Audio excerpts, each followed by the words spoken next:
माध्यमिक शिक्षा विभाग उत्तर प्रदेश के ई लर्निंग प्रोग्राम में बच्चों आपका स्वागत है। मैं प्रियंका जाखड़, प्रवक्ता भौतिक विज्ञान, राजकीय कन्या इंटर कॉलेज विजयनगर गाजियाबाद से। बच्चों आज कक्षा 12 विषय भौतिक विज्ञान के अध्याय 8 वैद्युत चुंबकीय तरंगे भाग 1 से संबंधित कुछ बिंदुओं का अध्ययन करेंगे, जो इस प्रकार है। प्रस्तावना, स्रोत, खोज किसने की, मैक्सवेल समीकरण, विस्थापन धारा। बच्चों, जैसे कि हमने आपको बताया ही है कि आज का जो अध्ययन है, जो अध्याय का नाम है वो है वैद्युत चुंबकीय तरंगे। वैद्युत चुंबकीय तरंगे जब हम इसको तोड़ते हैं तो वो कितने भाग में टूटता है? 3 भाग में टूटता है, जैसे वैद्युत, चुंबक और तरंगे। बच्चों, ये इन तीनों चीज़ों से मिलकर बना है, वैद्युत, चुंबक और तरंगे। जैसे घर में अगर हम दाल और चावल बनाते हैं तो कहते हैं कि दाल और चावल बना है, लेकिन अगर हम दाल और चावल को मिलाकर जो न्यू डिश बनती है उसे कहते हैं खिचड़ी बनी है। तो बस ये यहाँ पर खिचड़ी तैयार। इन तीनों चीज़ों को मिलाकर जो नया इफेक्ट मिलेगा, जो नई खिचड़ी मिलेगी, उस खिचड़ी को क्या बोलेंगे? वैद्युत चुंबकीय तरंगे। वैद्युत चुंबकीय तरंगे, ये तीनों चीज, विद्युत, चुंबक और तरंगे, आवेश की अलग अलग अवस्थाओं की वजह से होता है। जैसे अगर हम बात करें वैद्युत की, वैद्युत में क्या होता है कि चार्ज है, कोई आवेश है, अगर ये आवेश स्थिर है, स्थिर होगा तो उसके चारों तरफ एक क्या आ जाता है, कोई भी आवेश है तो उसके चारों तरफ एक इलेक्ट्रिक फील्ड आ जाता है। वो स्थिर है, वेग क्या है? 0 है, तो केवल क्या होगा? विद्युत क्षेत्र होगा। वो कैसा होगा? स्थिर होगा। अगर बात करें आगे, अगर चार्ज गतिमान है, गतिमान तो है, लेकिन कंडीशन क्या है कि एक समान वेग से गति कर रहा है। एक समान वेग से अगर वो गति करेगा आवेश, तो उसके चारों तरफ एक चुंबकीय क्षेत्र भी आ जाएगा, जिसको मैग्नेटिक फील्ड बोलते हैं। वो चुंबकीय क्षेत्र आएगा, लेकिन वो चुंबकीय क्षेत्र कैसा होगा? परिवर्तनशील नहीं होगा, अपरिवर्तनशील होगा। मतलब जो क्षेत्र आया, जो चुंबकीय क्षेत्र आया, वो परिवर्तनशील नहीं होगा। क्यों? क्योंकि आवेश क्या है? गतिमान है। गतिमान का मतलब जो वो गति कर रहा है एक यूनिफॉर्म वेलोसिटी से, एक समान वेग से गति कर रहा है। अगर हम तीसरी बात करें, जब चार्ज एक्सीलरेट करेगा, जो उसकी तीसरी अवस्था होगी, जब चार्ज, कोई आवेश एक्सीलरेट करेगा, त्वरित होगा, या हम इसका अच्छे से उदाहरण से हम समझा सकते हैं कि जब कोई आवेश क्या करे, या कोई पार्टिकल क्या करे? दोलन करे। दोलन मतलब ऑसिलेशन भी उसको हम बोलते हैं। अगर वो दोलन करता है तो दोलन करने से क्या होता है? आवेश है, आवेश के चारों तरफ एक विद्युत क्षेत्र आएगा। विद्युत क्षेत्र तो आया, ये विद्युत, ये चल रहा है, ये वायरिंग होगा। जो ये वायरिंग विद्युत क्षेत्र होगा, इसकी वजह से एक वायरिंग, बदलता हुआ परिवर्तनशील चुंबकीय क्षेत्र भी आ जाता है। ये दोनों क्षेत्र आते हैं। दोनों क्षेत्र जैसे आते हैं, कैसे? अगर ये विद्युत क्षेत्र है, ये क्या है? मैग्नेटिक फील्ड, जिसको हम चुंबकीय क्षेत्र बोलते हैं। ये दोनों क्षेत्र आने से जो ये पैटर्न बनेगा, ये पैटर्न मूव भी करता है, आगे चलता है, तो उसकी जो डायरेक्शन होगी प्रोपगेशन की, वो क्या होगी? ऐसे। तीनों आपस में 90 डिग्री पर होंगे। कोई भी त्वरित आवेश होगा तो उसकी वजह से क्या आएंगे? 2 फील्ड आएंगे, विद्युत क्षेत्र भी आएगा और चुंबकीय क्षेत्र भी आएगा। दोनों क्षेत्र कैसे होंगे? परिवर्तनशील होंगे। तो इसका मतलब क्या हुआ? जो हमें इलेक्ट्रोमैग्नेटिक वेव मिलेंगी, विद्युत चुंबकीय तरंगे मिलेंगी, वो किसकी वजह से मिलेंगी? त्वरित आवेश की वजह से मिलेंगी, जिसका हम एग्जाम्पल बता दिया है। क्या होगा इसका एग्जाम्पल? बहुत अच्छा एग्जाम्पल है, दोलित आवेश, मतलब दोलन करता हुआ आवेश। अगर हम यहाँ बात करें कि आवेश स्थिर है, आवेश स्थिर है, हमने कहा ये चार्ज है, आवेश है, स्थिर है, चुंबकीय क्षेत्र बनाया। अब क्या होगा? ये चुंबकीय क्षेत्र, विद्युत क्षेत्र तो बनाया। विद्युत क्षेत्र बनाने से क्या हुआ कि जैसे जैसे मूव कर रहा है तो क्या हो रहा है? विद्युत क्षेत्र भी चल रहा है। विद्युत क्षेत्र चल रहा है, इसका मतलब इसको किसी माध्यम की आवश्यकता नहीं होती। ऐसी बात करें हम चुंबकीय क्षेत्र की, जब हम चुंबकीय क्षेत्र को भी करते हैं तो किसी आवेश, जो कोई आवेश है वो गति कर रहा होता है, समान वेग से चल रहा होता है, तो वो चुंबकीय क्षेत्र बनाता है, लेकिन उस चुंबकीय क्षेत्र को चलने के लिए भी किसी माध्यम की आवश्यकता नहीं होती। अगर हम विद्युत चुंबकीय तरंगों की बात करें तो उसमें दो क्षेत्र आते हैं, और दोनों क्षेत्र कैसे होते हैं? परिवर्तनशील होते हैं, दोनों बदलते रहते हैं। तो ये पैटर्न बदलने की वजह से, दोनों के परिवर्तनशील होने की वजह से ये पैटर्न अपने से, जो कि आगे हम एनिमेशन के थ्रू देखेंगे कि ऐसा लगता है जैसे खुद ही चल रहा है, ये खुद चलता है, इसको किसी माध्यम की आवश्यकता नहीं होती है आगे बढ़ने के लिए। हमने विद्युत क्षेत्र पढ़ लिया है 12th में, चुंबकीय क्षेत्र भी हमने पढ़ा है। मेन जो हमने तरंगे पढ़ी थी 11th में हमने तरंगे, यांत्रिक तरंगे पढ़ी थी। तरंगे होती क्या है, सबसे पहले इसको देख लेते हैं। तरंगे क्या होती हैं? जब कोई भी आवेश दोलन करता है, कोई पार्टिकल दोलन करता है, ऑसिलेट करता है, तो क्या होता है? उससे हलचल, उससे विक्षोभ पैदा होते हैं। विक्षोभ पैदा होते हैं और वो विक्षोभ आगे बढ़ते हैं। कैसे? जैसे अगर हम तरंगों को डिवाइड करें तो वो दो भाग में टूटता है। कैसे? एक होती हैं यांत्रिक तरंगे और दूसरी क्या होती हैं? विद्युत चुंबकीय तरंगे। यांत्रिक तरंगे दोबारा से 2 पार्ट्स में डिवाइड हो जाती हैं, अनुप्रस्थ तरंग और अनुदैर्ध्य तरंग। अनुप्रस्थ तरंग की अगर हम बात करते हैं, हमने कहा तरंग कैसे होगा कि जब कोई चार्ज, कोई आवेश क्या करे? दोलन करे, तो उसमें जो एनर्जी आई, जो उसको ऊर्जा मिली, उस ऊर्जा को उसने क्या किया? आगे ट्रांसफर कर दिया। जो वो डिस्टर्ब हुआ, उसने वो डिस्टर्बेंस, उस एनर्जी को आगे ट्रांसफर कर दिया। जब हम अनुप्रस्थ तरंगों को देखते हैं तो इसमें होता क्या है? एक आवेश है, वो कैसे दोलन कर रहा है? ऐसे। जो विक्षोभ उत्पन्न होगा, इससे विक्षोभ उत्पन्न हुआ, इसने जो ये विक्षोभ उत्पन्न किया वो ट्रांसफर कैसे किया? ऐसे। आप देख सकते हैं जो ये डिस्टर्बेंस जा रहा है वो कैसे जा रहा है? आगे।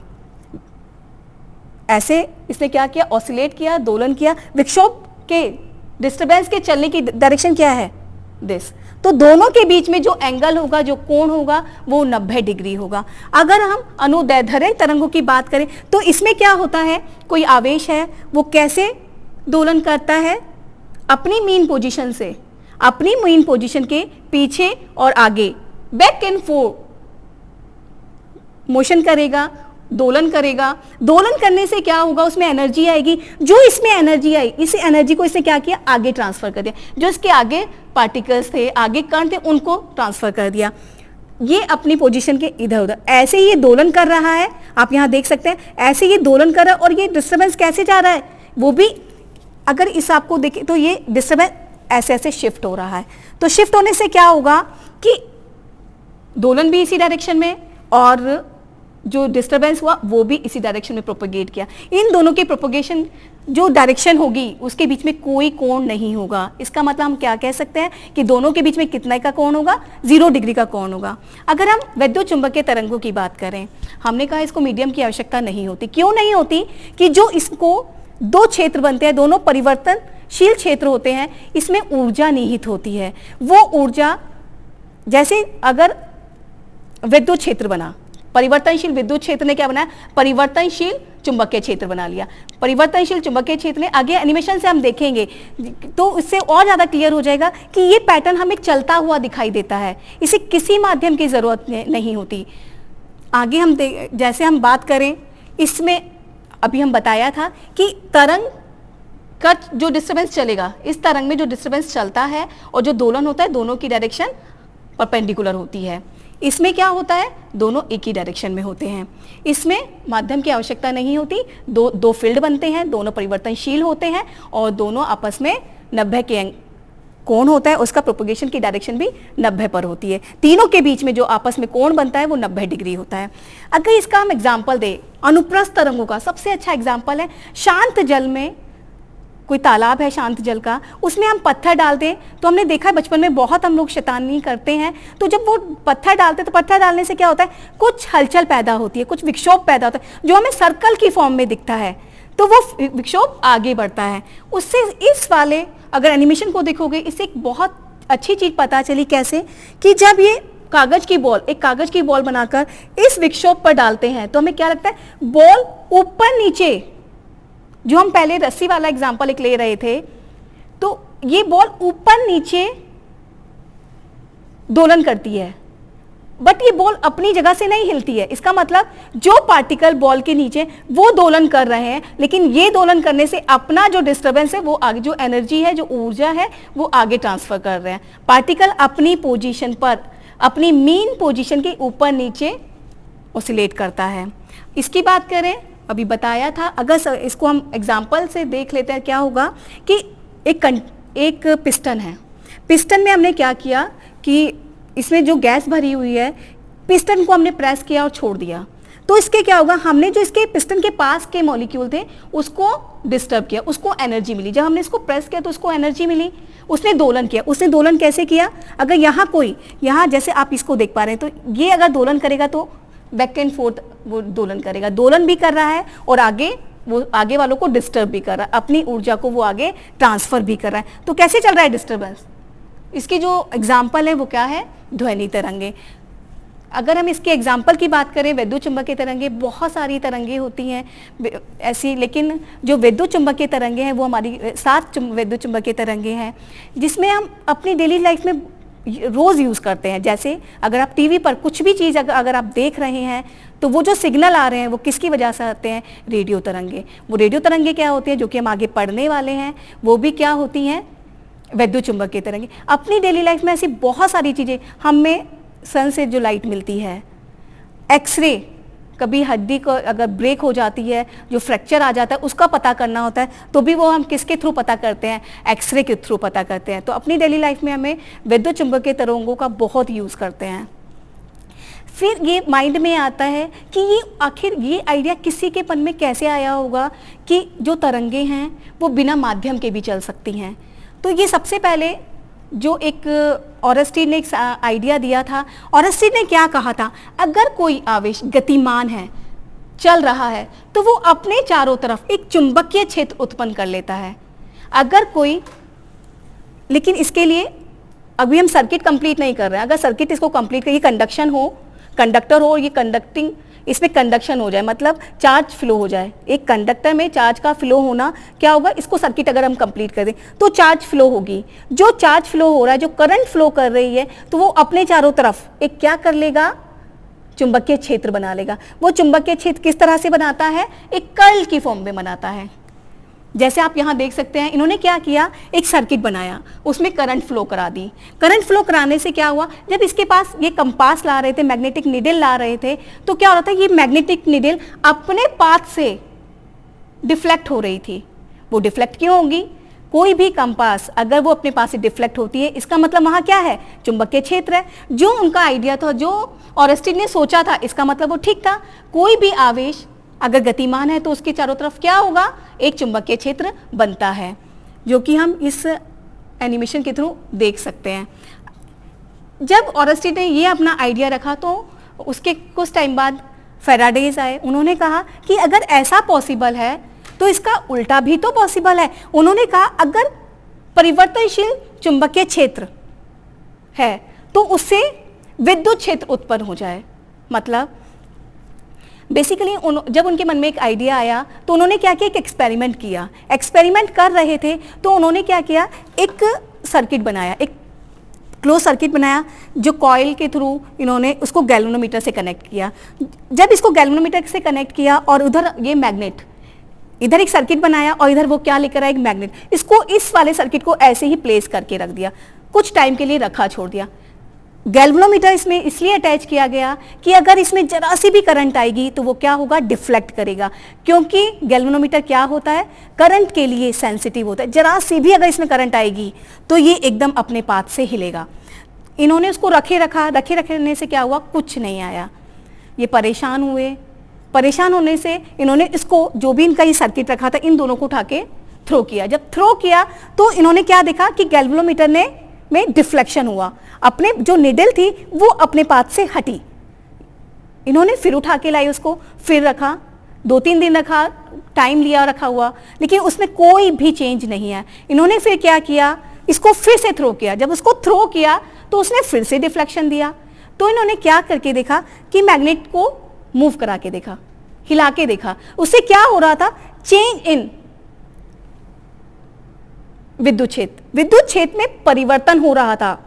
जब वो इसको हिला रहे थे, चेंज इन विद्युत क्षेत्र के जो फ्लक्स था, जो जितनी लाइनें उससे पास हो रही थी, कॉइल से जो लाइनें पास हो रही हैं वो क्या होती हैं, जितनी लाइनें इससे पास होंगी चुंबकीय क्षेत्र की, उससे क्या होगा, जो फ्लक्स में चेंज आएगा, उस फ्लक्स में चेंज आने से क्या हुआ, यहाँ करंट इंड्यूस हो गई। किसकी वजह से, एक इंड्यूस ईएमएफ आया होगा, एक प्रेरित ईएमएफ आया। तो जो फैराडे ने सोचा था कि अगर हम मैग्नेटिक फील्ड को, चुंबकीय क्षेत्र को परिवर्तनशील कर दें तो सर्किट में हमें क्या मिल जाती है, करंट मिल जाती है, विद्युत क्षेत्र। करंट क्यों आएगी, जब उसमें क्या होगा, विद्युत क्षेत्र होगा।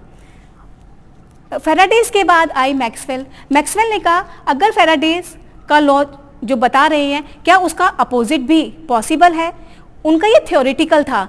जब वो थ्योरेटिकल कर रहे थे तो उनके मन में कंसेप्ट आया कि उन्होंने माना कि हम क्या करें, कि क्या होगा जब वो अपने थ्योरेटिकल एक्सपेरिमेंट को करे, तो उनको पता चल गया क्या, कि परिवर्तनशील विद्युत क्षेत्र परिवर्तनशील चुंबकीय क्षेत्र उत्पन्न कर देता है। वो कैसे, जब कोई इसी आइडिया की वजह से विद्युत चुंबकीय तरंगों के बारे में पता चला कि वो कैसी होती हैं। विद्युत चुंबकीय तरंगें भी होती हैं जो बिना माध्यम के प्रोपोगेट होती हैं। क्या हुआ, अगर ये आवेश है, ये आवेश दोलन करेगा या त्वरित होगा, तो क्या होगा, एक अपने चारों तरफ फील्ड बनाएगा, विद्युत क्षेत्र बनाया। विद्युत क्षेत्र भी क्या हो रहा है, ये मूव कर रहा है, त्वरित है, तो विद्युत क्षेत्र भी क्या होगा, त्वरित होगा, मतलब उसमें चेंज आएगा, परिवर्तनशील होगा। जब वो विद्युत क्षेत्र परिवर्तनशील है तो इस विद्युत क्षेत्र, परिवर्तनशील विद्युत क्षेत्र ने क्या बनाया, परिवर्तनशील मैग्नेटिक फील्ड बनाया। परिवर्तनशील मैग्नेटिक फील्ड ने क्या बना लिया, परिवर्तनशील विद्युत क्षेत्र बना लिया। अगर आगे आप देखते जाएंगे तो परिवर्तनशील मैग्नेटिक विद्युत क्षेत्र या मैग्नेटिक फील्ड ने क्या बनाया, परिवर्तनशील। ऐसे ये पैटर्न आगे आगे चलता हुआ आपको दिखेगा। अभी आप देख पाएंगे कैसे, जैसे ये सर्कल हम हट रहा है तो क्या लग रहा है आपको कि ये पीछे मूव कर रहा है। अगर हम इसको स्टार्टिंग से देखें तो क्या देखते हैं, मैग्नेटिक फील्ड आया, उसके बाद परिवर्तनशील इलेक्ट्रिक फील्ड आया, परिवर्तनशील इलेक्ट्रिक फील्ड से परिवर्तनशील मैग्नेटिक फील्ड आया, परिवर्तनशील इलेक्ट्रिक फील्ड से परिवर्तनशील, ऐसे ऐसे करके ये चलता चला जाएगा। दोनों कैसे होने चाहिए, जो मेन बात निकल कर आई वो क्या आई, कि दोनों क्षेत्र कैसे होने चाहिए, परिवर्तनशील होने चाहिए। आगे मैक्सवेल ने जब ये माइंड में इनके आइडिया चल रहा था तो इन्होंने क्या किया, कुछ इक्वेशंस उठाई जो हम पहले पढ़ चुके थे, जो पहले आ चुकी थी। मैक्सवेल ने कोई इक्वेशन बनाई नहीं थी, उन्होंने 4 इक्वेशन ली थी जो कि ऑलरेडी किसी ने बना रखी थी। 3 समीकरणों को तो, जो 3 समीकरण थी उनको तो उन्होंने एज इट इज यूज कर लिया, लेकिन जो चौथी समीकरण आई, जो 4th नंबर पर समीकरण आई, उसमें उन्होंने थोड़ा सा चेंज किया, जो मिसिंग था उसमें कुछ ऐड किया। चारों समीकरण में क्या था कि विद्युत क्षेत्र, चुंबकीय क्षेत्र, आवेश और धारा, तीनों को एक गणितीय संबंध मिल गया था।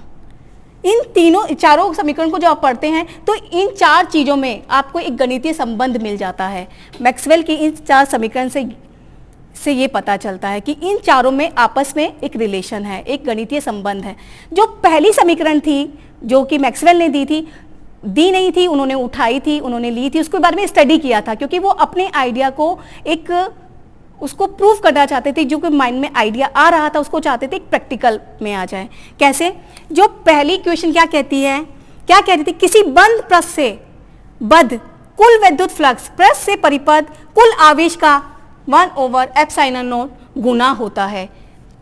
इन्होंने कहा कि जो भी आवेश होगा वो कितना होगा, क्यों, आवेश क्यों है तो उसका 1/ε0 का गुना होगा। मतलब कहना क्या चाहते थे, इसमें क्या हो रहा था, अगर जो हमारा चार्ज है, अब ये चार्ज है, चार्ज से जब फील्ड निकलता है, चार्ज फील्ड निकला, जो फ्लक्स चेंज होगा, फ्लक्स चेंज होने से क्या होगा, फील्ड लाइन निकली, फील्ड लाइन से क्या होता है, फ्लक्स चेंज होता है। फ्लक्स चेंज होने से जो चार्ज है, कोई भी जो विद्युत क्षेत्र बनता है वो कॉन्टिन्यूस नहीं बनता है, सतत नहीं बनता है। चार्ज से इलेक्ट्रिक फील्ड बनता है, इलेक्ट्रिक फील्ड कोई भी कॉन्टिन्यूस नहीं होता है, मतलब वो क्लोज कर्व नहीं बनाते हैं, वो क्या बनाते हैं, ओपन कर्व बनाते हैं। ओपन कर्व बनने से क्या होगा कि सिंगल चार्ज जो सिंगल चार्ज है, आवेश है, वो क्या कर सकता है, एग्जिस्ट करता है।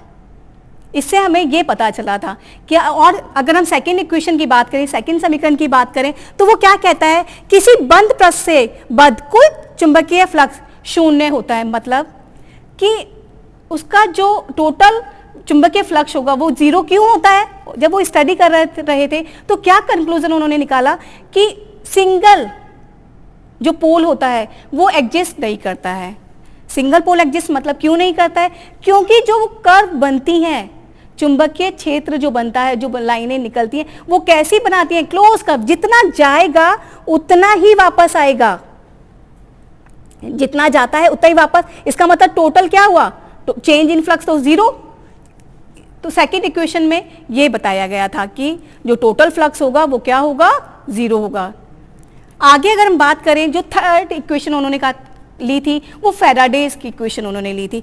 उसमें क्या कहा था, चुंबकीय फ्लक्स परिवर्तन की ऋणात्मक दर विद्युत क्षेत्र के रेखीय समाकलन प्रेरित विद्युत वाहक बल के बराबर होती है। मतलब अगर किसी बंद परिपथ में चुंबकीय क्षेत्र में परिवर्तन हो रहा है तो उसका जो ऋणात्मक, जो परिवर्तन होने की जो दर है, उसका जो ऋणात्मक किसके बराबर होगा, ऋणात्मक मान किसके बराबर होगा, कि किसी जो प्रेरित बंद परिपथ में एक विद्युत वाहक बल जो उत्पन्न होता है उसके बराबर होता है। अब ये विद्युत वाहक बल क्या है, जैसे ही मैग्नेटिक फ्लक्स चेंज होता है, मैग्नेटिक फ्लक्स चेंज होने से क्या होता है, उस परिपथ में, जो कि हमने अभी एक्सपेरिमेंट से देखा था, करंट फ्लो होने लगी थी। वो कौन सी करंट क्यों फ्लो हो रही थी, क्योंकि उसमें विद्युत वाहक बल, क्या विद्युत वाहक बल उत्पन्न हो रहा था। इस विद्युत वाहक बल से क्या हो रहा होगा, एक इंड्यूस करंट, एक प्रेरित धारा बहने लगती है। जो कि इन्होंने ये पाया था, वो इसके इस इक्वेशन से इन्होंने जो कंक्लूजन निकाला वो ये निकाला था। अब आ जाते हैं फोर्थ समीकरण। फोर्थ समीकरण में उन्होंने कुछ मॉडिफाई किया था। एम्पियर ने उसको केवल यहाँ तक, ये टर्म मिसिंग थी, अगर हम इस टर्म को हाइड कर दें, ये टर्म उसकी मिसिंग थी। कितना लॉ दिया था एम्पियर ने, म्यू नॉट आई के बराबर दिया था। जब ये अपने एक्सपेरिमेंट को कर रहे थे तो उन्होंने क्या देखा था कि कुछ टर्म मिसिंग है। ये टर्म क्या है, डिस्प्लेसमेंट करंट। अगर हम इस टर्म की बात करें, ये कंडक्शन करंट और ये क्या है, डिस्प्लेसमेंट करंट, मतलब चालन धारा, विस्थापन धारा। इसमें मॉडिफाई किया था। ये बहुत अच्छा एक आइडिया इनकी वजह से आया था, जो मैक्सवेल ने प्रूव किया था। इसको एम्पियर नहीं एक्सप्लेन कर पाए थे। तो ये क्या कहता था, इस समीकरण के अनुसार, इस समीकरण से आपको क्या पता चलेगा, चालन धारा तथा परिवर्तनशील, जो परिवर्तनशील विद्युत क्षेत्र एक चुंबकीय क्षेत्र उत्पन्न करते, इसे क्या कहते हैं, एम्पियर मैक्सवेल नियम कहते हैं। चालन धारा, चालन धारा बच्चों, इसको इंग्लिश में कंडक्शन करंट भी कहते हैं। चालन धारा से मतलब क्या है कि आवेशों के फ्लो होने से, प्रवाह होने से जो धारा बहती है उसको बोलते हैं चालन धारा। अब तक जितनी भी हमने धारा पढ़ी थी वो क्या थी, चालन धारा। इसका जो मात्रक होता है वो क्या था, एम्पियर। इसका जो हम डिनोट करते थे, जिसको हम प्रदर्शित करते थे, किससे प्रदर्शित करते थे, आई से। लेकिन अब जो करंट आने वाली है, जो दूसरी धारा हम कह रहे हैं, विस्थापन धारा, एक और धारा यहां आ जाती है इस चैप्टर में। वो किसने बताई थी, मैक्सवेल ने बताई थी। कि क्या बताई थी, चालन धारा आवेशों के प्रवाह होने से होगी, लेकिन ये आवेशों के गतिमान होने से नहीं होगी, प्रवाह होने से नहीं होती है। ये कब होती है, जब कहीं विद्युत क्षेत्र परिवर्तनशील होता है, चाहे वो बढ़ रहा हो चाहे वो घट रहा हो। तो कौन सी धारा आती है, विस्थापन धारा आती है। वो नॉलेज में कैसे आई थी, जब मैक्सवेल ने एक सर्किट तैयार किया था, दो प्लेटें ली, कैपेसिटर की, संधारित्र की दो प्लेटें ली, उसके साथ एक परिपथ बनाया जिसमें एसी सोर्स लगा दिया। जब ये एसी सोर्स लगाया तो क्या हुआ कि ये एक बार चार्ज होगा, कैपेसिटर चार्ज होगा धीरे धीरे, फिर धीरे धीरे वो डिस्चार्ज होता है। तो उन्होंने क्या देखा, अगर चालन धारा की बात करें तो क्या होना चाहिए, यहां पर कंडक्टर नहीं है, चालक नहीं है, तो यहां पर क्या नहीं होनी चाहिए, चालन धारा नहीं होनी चाहिए। यहां पर कंडक्टर है तो चालन धारा होगी, यहां पर कंडक्टर है, चालक है, तो चालन धारा होगी। जब वो देख रहे थे, इस एक्सपेरिमेंट को देख रहे थे, फिर इस सर्किट में कैसे करंट फ्लो हो रही है, तो उन्होंने एक मैग्नेटिक नीडल ली, कंपास लिया, तो उन्होंने रखा, पहले उसको यहां लाए, जब यहां पर लेकर आए तो मैग्नेटिक नीडल ने डिफ्लेक्शन दिया। डिफ्लेक्शन जब यहां लाई तब भी डिफ्लेक्शन दिया। डिफ्लेक्शन का मतलब होता है अपनी पाथ से हटी नीडल। जब यहां पर लाए तब भी उसने डिफ्लेक्शन दिया। इसका मतलब क्या है, अगर यहां मैग्नेटिक फील्ड बन रहा है, चुंबकीय क्षेत्र बन रहा है, तो यहां भी बन रहा होगा, यहां भी बन रहा है, लेकिन यहां पर क्या है, चालक नहीं है। जब चालक नहीं है फिर ऐसा क्या है कि यहां करंट फ्लो हो रही है, और ये कंडक्शन तो हो नहीं सकती, चालन धारा तो हो नहीं सकती। तो इसका मतलब ऐसी कोई दूसरी करंट है जो यहां फ्लो हो रही थी, जिसका नाम क्या दिया गया, विस्थापन धारा। ये कब आ रही थी, ये कब नॉलेज में आती थी, जब ये जो प्लेटें हैं कैपेसिटर की, जब ये चार्ज होती थी, मतलब धीरे धीरे चार्ज होगा। जब ये प्लेटें धीरे धीरे चार्ज होती हैं तो फील्ड, वैद्युत क्षेत्र धीरे धीरे बढ़ता है। जब ये डिस्चार्ज होती है तब भी वो धीरे धीरे घटता है। जब क्षेत्र धीरे धीरे बढ़ेगा या धीरे धीरे घटेगा, या हम दूसरे शब्दों में कह सकते हैं जब ये प्लेटें धीरे धीरे चार्ज होंगी, जब चार्ज हो रही होंगी या डिस्चार्ज हो रही होंगी, तभी ये धारा, विस्थापन धारा नॉलेज में आएगी, अदरवाइज ये नॉलेज में नहीं आएगी। कहने का मतलब क्या है कि अगर चालन धारा है तो वहां विस्थापन धारा नहीं होगी, जहां विस्थापन धारा है वहां चालन धारा नहीं होगी। कैसे समझें, यहां चालन धारा है तो यहां विस्थापन धारा नहीं होगी, यहां विस्थापन धारा है तो यहां चालन धारा नहीं होगी, यहां चालन धारा है तो यहां विस्थापन धारा नहीं होगी। अगर इसके हम इफेक्ट देखें कि हम इसको धारा क्यों कह रहे हैं, धारा इसलिए कह रहे हैं जो इससे इफेक्ट हमें मिल रहे थे, जो ये प्रोड्यूस कर रही थी सारे इफेक्ट, वही हमें विस्थापन धारा से भी हमें वही सारे इफेक्ट्स मिल रहे थे। इसलिए इसको क्या बोला गया, दोनों का मान जो देखा गया, जो दोनों की जो वैल्यू देखी गई, वो दोनों की वैल्यू सेम थी, IC बराबर ID। बच्चों, ये इसका सैद्धांतिक रूप था जो हमने इस भाग में डिस्कस किया है, भाग 1 में। जो इसका निगमन होगा वो हम भाग 2 में डिस्कस करेंगे। इसीलिए आज इस भाग के अंतर्गत कुछ आपको गृह कार्य दिया जा रहा है, उस गृह कार्य को आप देखेंगे। जैसे क्वेश्चन नंबर 1, थोड़ा सा हम इसको बता देते हैं कि आपको थोड़ा सा इसके लिए हिंट मिल जाए कैसे। प्रश्न नंबर 1, अगर हम प्रश्न नंबर 1 देखते हैं, संधारित्र के आवेशन में उत्पन्न विस्थापन धारा का व्यंजक लिखिए। आपको वो व्यंजक लिखना है जो किसने दिया था, मैक्सवेल ने दिया था। इसको हम चर्चा करेंगे, होगा क्या, आप इसको सोचिएगा, इस भाग में हमने बताया था इसको। अगर प्रश्न नंबर आप 2 देखते हैं, एक संधारित्र की आवेशन धारा 0.25 एम्पियर है, इसकी प्लेटों के बीच विस्थापन धारा क्या होगी। अभी थोड़ी देर पहले ही बताकर गए हैं, चालन धारा, विस्थापन धारा दोनों का इफेक्ट सेम, तो क्या होगी, होनी दोनों कैसी चाहिए, बराबर होनी चाहिए। प्रश्न नंबर 3, वैद्युत चुंबकीय तरंग क्या है। वैद्युत चुंबकीय तरंग हमने बताई थी, जो किससे प्रोड्यूस होती हैं, कैसे प्रोड्यूस होती हैं, कैसे बनती हैं, इसके बारे में आप देखेंगे। प्रश्न नंबर 4, वैद्युत चुंबकीय तरंगों का मूल स्रोत क्या है, जिस पर हमने सबसे ज्यादा आपको बताया था कि कोई आवेश होगा, वो आवेश क्या करेगा, दोलन करेगा। तो त्वरण होना चाहिए, आवेश कैसा होना चाहिए, त्वरित होना चाहिए, एक्सीलरेटेड होना चाहिए। अगर हम प्रश्न नंबर 5 की बात करें, वैद्युत चुंबकीय तरंगों की प्रकृति कैसी होगी। प्रकृति मतलब वो, जैसे हमने 11th में पढ़ी थी, 2 मैकेनिकल वेव्स में हमने 2 तरंगे पढ़ी थी, क्या, अनुप्रस्थ और अनुदैर्ध्य। तो आप इसमें बताएंगे ये अनुप्रस्थ है या अनुदैर्ध्य है। प्रश्न नंबर 6 अगर हम देखते हैं, वैद्युत चुंबकीय तरंगों के 4 गुण आपको लिखने, कोई सी भी 4 प्रॉपर्टीज आपको, 4 विशेषताएं आपको इसके बारे में लिखनी है। प्रश्न नंबर 7, मैक्सवेल की वैद्युत चुंबक समीकरणों को आप लिख, उसकी जो 4 समीकरणें थी वो आपको इसमें यहां देनी है। धन्यवाद।